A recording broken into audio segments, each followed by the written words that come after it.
This is the Fitzy and Whipper with Kate Ritchie podcast. Let's talk about this guy, Marshall Boris. Good on you, Marshall. Thanks for coming to Australia, mate. Any relation to Mark? No. Yellow Brick Road, Mark Boris? No. Great podcast. Yeah. Very good podcast.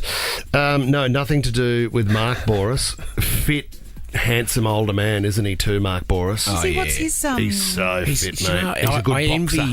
his hair. Your beautiful hair. Mark, you've got amazing hair, mate. You're a dog. 'cause I don't have Congratulations, any. Mark. What's his situation? What do you mean by that? Well, what does he do now? Well, I think Because wasn't he involved? I think I knew him from a past life, like a Roosters. Oh, right, Like, okay. was he involved in sponsorship Maybe or there something? probably would have been. I think he's handed over a couple of brown paper bags under the table. Oh, mate. that is a very big I would call never. to You know what I mean? I'm not part of that comment. Let's talk about Marshall, not Mark. He's arrived here from the United States of America. And he said, I got to be honest, I struggled to fit in here in Sydney. And then I had a look around because I was hoping to meet a nice Sydney girl as well. And how would I do that? I needed to be like the rest of the Aussie guys. Get it? So he said, there's one thing missing. I haven't got a mullet. He said he went straight to the hairdresser and went and got a mullet haircut, and he's described himself as now being swoon-worthy.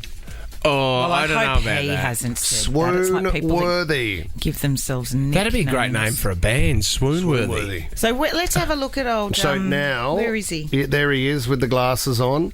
You'll see him in the barber's chair, and all of a sudden, he's out and about, and it is raining ladies. It's quite a nice mullet. Hallelujah. It's a good one because his foundation of hair is good for the mullet.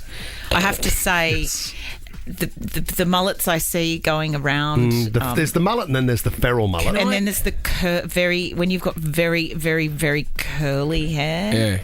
Yeah. We got home from footy last weekend and Huey was in the garage with a mate, Yep. Hugo, and Hugo had the clippers out.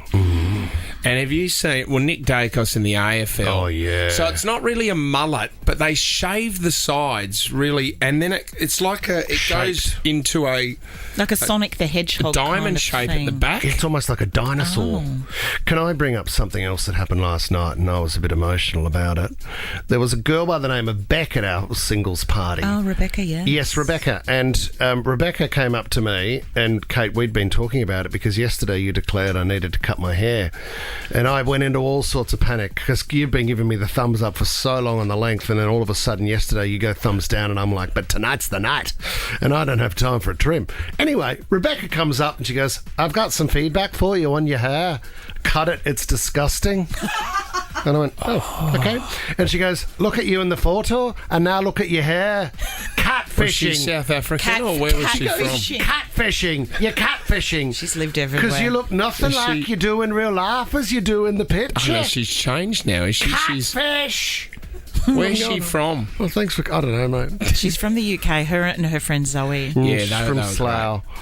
They're not from Slough. She was from Slough. You just know that from the office. She's from York. She's from Yorkshire. All I do know is that when we flipped over her name tag, Oh, yeah, that was the interesting. person that she was paired up with for the dance was Tom Ivy, but it was written in a Sharpie. Yeah. And I don't know how Almost- that got there. Almost like someone stitched me up There by was- writing it down themselves. I think think she there was was the 8 women with Tom Ivy on the back there of it. were. It was sort of a running joke. Sometimes you need to entertain yourself. Fitzy and Whipper with Kate Ritchie is a Nova podcast. For more great shows like this, download the Nova player via the App Store or Google Play.